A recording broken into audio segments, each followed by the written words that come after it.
തെക്കൻ ലെബനൻ സ്കൂളിൽ നിന്നും 130-ലധികം ഹിസ്ബുള്ള ആയുധങ്ങൾ കണ്ടെടുത്തതായി ഇസ്രായേൽ പ്രതിരോധ സേന. പശ്ചിമേഷ്യയിൽ സുരക്ഷാ സ്ഥിതിഗതികൾ വികസിച്ചുകൊണ്ടിരിക്കുമ്പോൾ ബിൻ ജബയിൽ പ്രദേശത്തെ ഒരു സ്കൂളിനുള്ളിൽ ഹിസ്ബുള്ളയുടെ 130-ലധികം ആയുധങ്ങൾ കണ്ടെത്തിയതായി ഇസ്രായേൽ പ്രതിരോധ സേന വ്യക്തമാക്കി.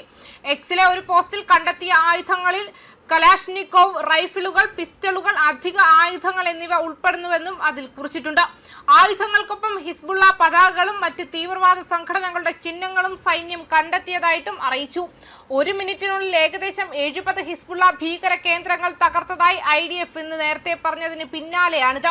എക്സിലെ ഒരു പോസ്റ്റിൽ വിശദാംശങ്ങൾ പങ്കുവെച്ചുകൊണ്ട് സൈനികർ ഡസൺ കണക്കിന് ആയുധങ്ങൾ കണ്ടെത്തിയതായി IDF വ്യക്തമാക്കി. RPG-കൾ, കലാഷ്നിക്കോവ് റൈഫിലുകൾ, വെടിമരുന്ന്, ഗ്രനേഡുകൾ, ഒരു ആന്റി എയർക്രാഫ്റ്റ് മിസൈൽ നിരീക്ഷണ ഉപകരണങ്ങൾ, യുദ്ധ ഉപകരണങ്ങൾ എന്നിവ കണ്ടെത്തിയ ആയുധങ്ങളിൽ ഉൾപ്പെടുന്നുണ്ട്. ഒരു അധിക ഓപ്പറേഷനിൽ IDF സൈനികർ ഡസൺ കണക്കിന് തീവ്രവാദികളെ ഇല്ലാതാക്കിയതായും അത് കൂട്ടിച്ചേർത്തു. അൽ ജസീറയുടെ റിപ്പോർട്ട് പ്രകാരം വടക്കൻ ഇസ്രായേലിലെ ഇസ്രായേൽ സൈനിക സ്ഥാനങ്ങൾ ലക്ഷ്യമിട്ടുള്ള 2 ഡ്രോൺ ആക്രമണങ്ങളുടെ ഉത്തരവാദിത്തം ഹിസ്ബുള്ള നേരത്തെ ഏറ്റെടുത്തിരുന്നു. നഹരിയയ്ക്ക് സമീപമുള്ള ഇസ്രായേലി സൈനിക കേന്ദ്രങ്ങളിൽ ഡ്രോൺ ആക്രമണം നടത്തിയതായി ഹിസ്ബുള്ള അവകാശപ്പെട്ടിരുന്നു. നഹരിയയുടെ വടക്ക് ഭാഗത്തുള്ള ലിമാൻ ബാരക്കുകൾക്ക് സമീപമുള്ള ഒരു ഇസ്രായേലി സെറ്റിൽമെന്റിനെ ലക്ഷ്യമിട്ട് രണ്ടാമത്തെ ഡ്രോൺ ആക്രമണം നടത്തിയതായും സംഘം റിപ്പോർട്ട് ചെയ്തു. കഴിഞ്ഞ 24 മണിക്കൂറിനുള്ളിൽ തങ്ങളുടെ പോരാളികൾ 39 സൈനിക ഓപ്പറേഷനുകൾ നടത്തിയതായി ഹിസ്ബുള്ള അവകാശപ്പെട്ടു. ഇസ്രായേലി വാസസ്ഥലങ്ങൾ, സൈനിക കേന്ദ്രങ്ങൾ, സൈനിക വാഹനങ്ങൾ എന്നിവ ലക്ഷ്യമിട്ടായിരുന്നു ഈ ഓപ്പറേഷനുകൾ. തെക്കൻ അതിർത്തിയിലും വടക്കൻ ഇസ്രായേലിലും അടുത്തുനിന്നുള്ള ഏറ്റുമുട്ടലുകൾ ഉൾപ്പെടെ അൽ ജസീറ റിപ്പോർട്ട് ചെയ്തിട്ടുണ്ട്.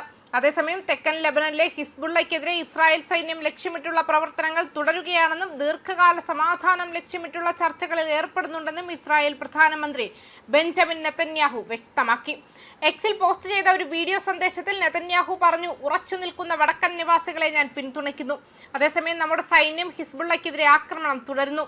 ബിൻ ജബയിലിൽ പോരാട്ടത്തിൽ ശ്രദ്ധ കേന്ദ്രീകരിക്കുന്നു. ബിൻ ജബയിലിന്റെ ഒരു പ്രധാന ഹിസ്ബുള്ള ശക്തി കേന്ദ്രമായി അദ്ദേഹം വിശേഷിപ്പിച്ചു.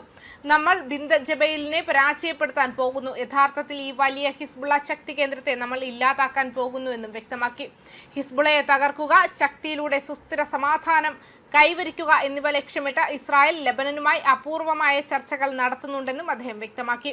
ഇസ്രായേലും ലെബനനും തമ്മിലുള്ള ചർച്ചകൾ തുടരുകയാണ്. വെടിനിർത്തൽ സാധ്യതകൾ സുരക്ഷാ മന്ത്രിസഭ അവലോകനം ചെയ്യുമെന്നും പ്രതീക്ഷിക്കുന്നു.